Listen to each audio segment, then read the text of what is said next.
Hola a todos y todas, soy Misael Barinas, instructor de la Escuela de Literatura de la Secretaría de Cultura del municipio de Mosquera. Hoy vamos a hablar de diálogo interreligioso, de ecumenismo y libertad religiosa. En Colombia, desde el año 2014 se ha venido trabajando en la elaboración, publicación y ahora en la ejecución de la política pública de libertad religiosa.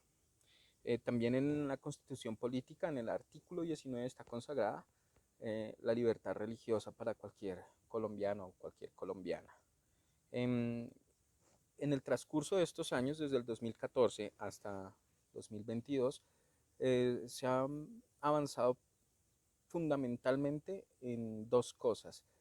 Em, se ha reconocido a las iglesias o a las diferentes religiones como un actor social, pero no un actor social individual, sino que es un actor social masivo que puede apoyar al Estado.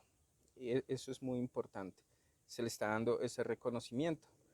También, por otro lado, se han buscado en la implementación la manera de articular diferentes entes del Estado que viabilizan el aporte que las iglesias pueden hacer al Estado en algún momento. Hay que reconocer que en Colombia hay lugares donde llegan iglesias y no llega el Estado.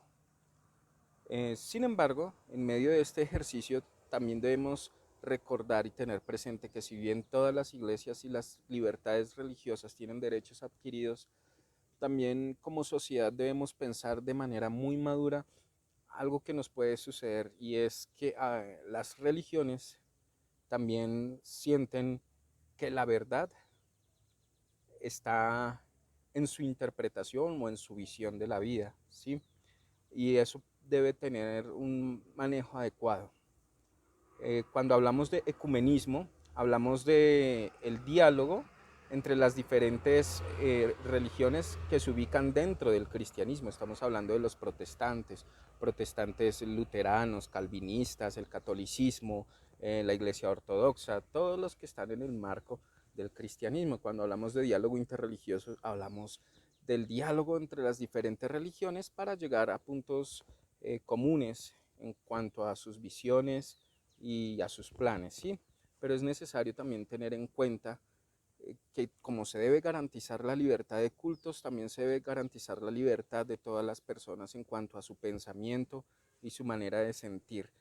Mm, Se debe tener en cuenta que también Colombia tiene poblaciones significativas de ateos o incluso practicantes de religiones que no tienen la misma aceptación o que pueden resultar polémicas, pero desde el derecho para todos debe haber la libertad. Mm, Y por último, la reflexión se encauzaría también a hacer un llamado a la tolerancia. Nuestra sociedad nunca vamos a tener una homogeneidad. Todo el mundo piensa distinto y todo el mundo va a encontrar la verdad en distintas facetas de la vida. En ese orden de ideas necesitamos ser más tolerantes y entender que todos encontramos la verdad de maneras distintas. Hola, mi nombre es Oscar Belón y continuando con este tema de la libertad de cultos, vamos a entrar en un tema bien particular desde la literatura, desde el arte literario como tal, teniendo como base la teoría del materialismo filosófico, en el cual hay una primera categoría de literatura y es la primitiva. ¿Qué es una literatura primitiva? Es algo que desde el racionalismo se considera acrítico e irracional.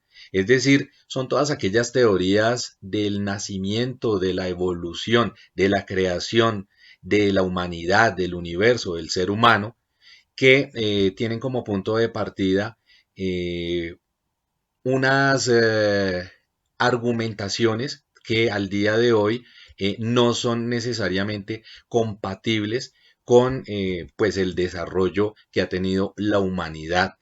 ¿Qué temas? Precisamente lo que es el mito, la magia, la religión. Hablando de mito, les quiero recomendar aquí el Popol Vuh. En esta edición viene junto al Chilam Balam, que son libros sagrados de los mayas, en los cuales vamos a encontrar toda suerte de elementos que el campo literario permite. Eso hablando pues también de la Biblia, de cómo aparecen las metáforas y toda suerte de situaciones en las cuales pues el texto permite manifestar gracias a muchas herramientas que hoy son consideradas ficción, permite transmitir ese mensaje. También pues podemos decir que desde ese materialismo filosófico son literaturas fosilizadas y o retrógradas, que esto suena un poco agresivo, pero lo que quiere decir es que su interpretación fue mucho tiempo después de su creación.